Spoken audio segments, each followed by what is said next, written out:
Hi everyone. First and foremost, thank you for all your kind wishes, thoughts and prayers. I really appreciate it.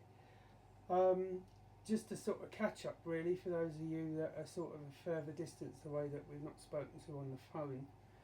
Um, Situation is that my niece, sister and Michael between them have all been doing loads of work behind the scenes, talking to top people at the Royal Marsden Hospital, the Liverpool University Hospital, and now I think there's a possibility that they might try and involve Christie's Hospital. There's some research going on there which might be useful. However, all of these researches don't change the fact that all it will do is to extend the period of time rather than cure it. So we're not looking at a cure, we're looking at somewhere down the line, perhaps a little bit longer time. Two incidents that stick in my mind that you don't really need when you're in the sort of situation I'm in at the moment is I had some blood tests done at the request of the GP, who said they would be back with him in the morning. So I would expect a call from the GP in the morning. And it was to do with kidney function and liver function. And I'd gone to bed, gone to sleep at 2 o'clock in the morning, got a phone call from an out of hours GP saying that he'd had the results back and the actual results from the kidney tests showed they were deranged. And he was going to order an ambulance and get me admitted to hospital, which I told him I didn't want to do. He then said, well, on his advice, I really should go to the hospital in the ambulance. And I refused again and said to him, do you know the background to this? Which he didn't, which he was, I suppose, quite shocked at the result of the blood tests. However, I said I'd contact the GP in the morning and we'd take it from there. Now, for the next 2 hours, I laid in bed thinking, well, you know, the worst is going to happen. And it sounds like it's going to be really soon. Fortunately, that wasn't the case. And spoke to the GP the next day and we sorted various things out to get the problem resolved. The second thing that sticks in my mind is I went to Aintree Hospital as part of their clinical trials. They're one of the top people in the UK. Had looked at the case and had asked me for a consultation, just a first appointment, to see if treatment would be suitable. Unfortunately, he said no, it wasn't suitable at this stage. The kidneys or the liver wouldn't put up to the strain of the chemotherapy drug.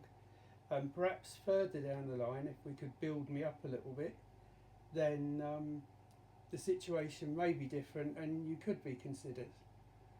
I had the blood test at the Aintree Hospital, and slightly different this time, 8 o'clock at night, had one of their medical team phone me and say that it was absolutely imperative that I went to my local A&E and told them that my potassium levels were very high, and quoted a figure of 6.6.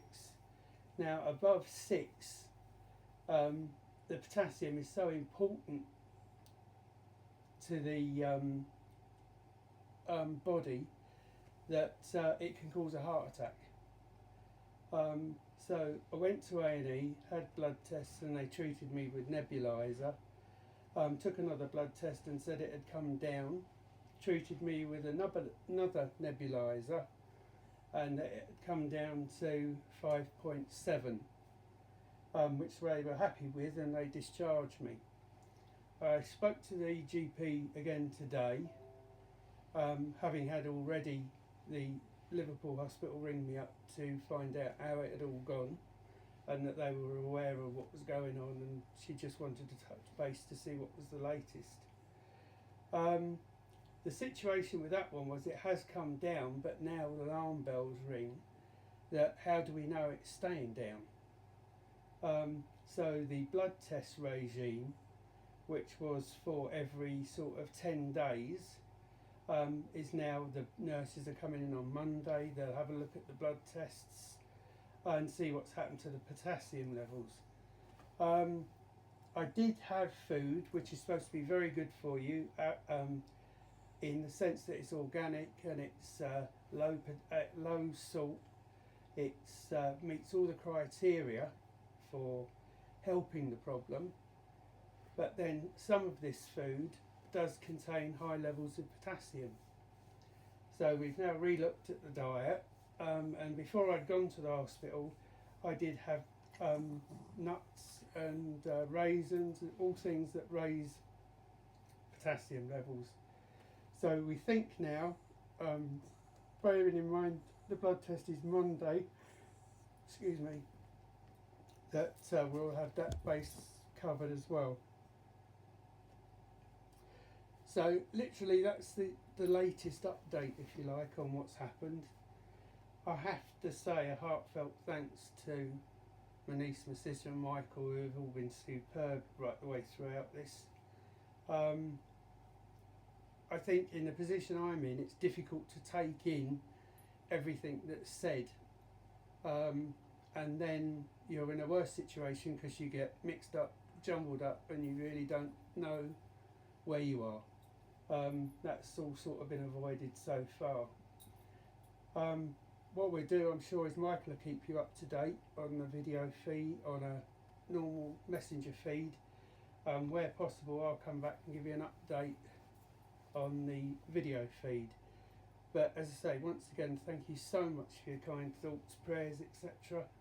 And you know, those of you neighbours that are close by, you can sort of just give us a bell beforehand, before you pop down, and we'll do our best to sort of be ready for you to come down and have a visit.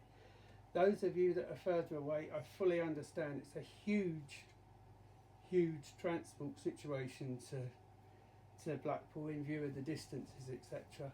So from that point of view, you know, don't worry or panic that you haven't been to see me.